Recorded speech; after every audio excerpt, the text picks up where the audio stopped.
Today I will show you how this heavy-duty leather belt came to life, so you can go out there and make one yourself.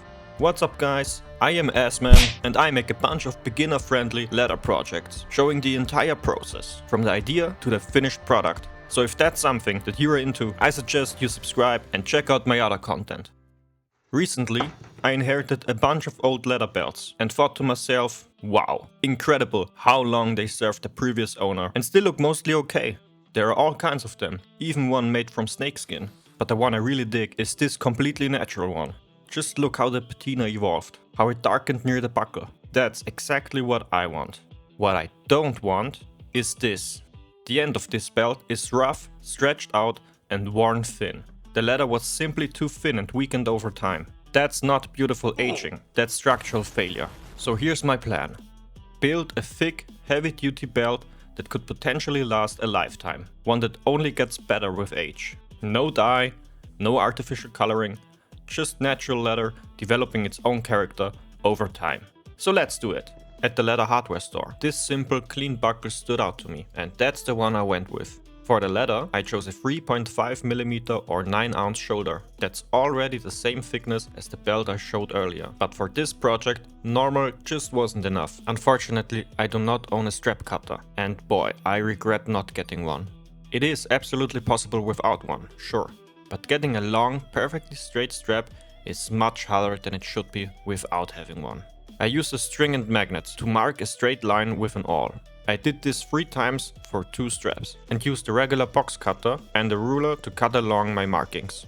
This took forever and was way harder than it could have been.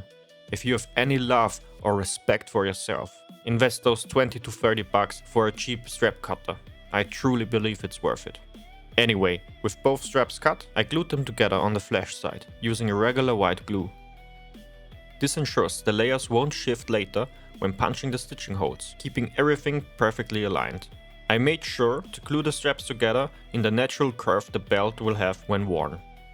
By pre-shaping the strap like this, the belt won't fight its natural curve when I wear it. It keeps the layers working together instead of against each other, prevents the inner strap from folding in on itself and helps the belt hold its shape for years to come. Once the glue is dry, we can clean up the edges by cutting any excess material. We can then also cut the tip in a preferred shape. I'm a simple man, I like it classy, so a simple classic point felt right to me. Now comes the toughest part, at least for your hands. To make the bond practically indestructible, the straps are stitched together by hand. I first marked the stitch line with a wing divider and punched the holes along the line using a diamond pricking iron. To avoid wrestling with a 5-meter long thread, the stitch was done in multiple shorter sections. You could also use a sewing machine if you happen to have a leather sewing machine, but the resulting stitch will be much weaker and therefore might break during your lifetime. Also, leather sewing machines are super expensive and I cannot afford one for my tiny home workshop. With my hands slightly destroyed, it was time to shape the buckle loop using a bit of water. The hole for the buckle tongue was made by punching 2 round holes and cutting the leather between them. Afterwards, I cleaned up the edges with some sandpaper and used a beveler to round them off a little. I then burnished the edges using my wooden burnisher and some more water. Just a little bit of beeswax on the edges will help us seal the edges and make the belt a bit more resistant to water. With the edges complete, we can now mark the stitching holes to fix our buckle. I also want to use the stitching for the buckle loop to add and fixate another loop, one of those little belt loops, which will keep the end of the belt tightly secure when it's worn. On top of that, I wanted to add a second free-moving belt to secure the very tip of the belt. I will show you soon what I mean precisely. For this, my trusty goat leather made a return. After all, without some goat leather, this wouldn't be a real Assman video. I cut out 4 straps, which are each long enough to form a loop that can fit the belt twice. For each loop, 2 of the straps were glued and stitched together. The loop for the belt was finished right there on the spot, and the other one was left unclosed so it can be stitched next to the buckle.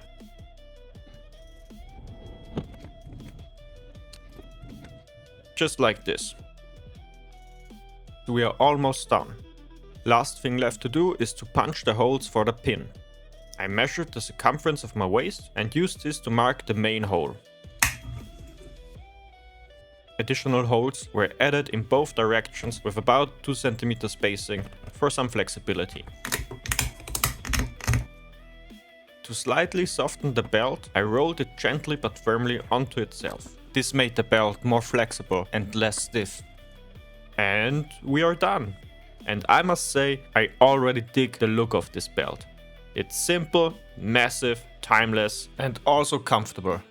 And heavy belts like this usually cost a fortune. At least here in Europe, it can be quite difficult to find a natural undyed crust leather belt like this. So making this one myself was 100% worth it. I really can't wait to see how it looks in maybe a year after making it. I really wonder how the patina will evolve on this belt. I make sure to keep you updated, and if even one person watches this and thinks, yeah, if this fool can do it, then so can I, then this video did its job. And to everyone who made it this far, leave a like, drop a comment, subscribe, all that good stuff. Happy crafting, and bye.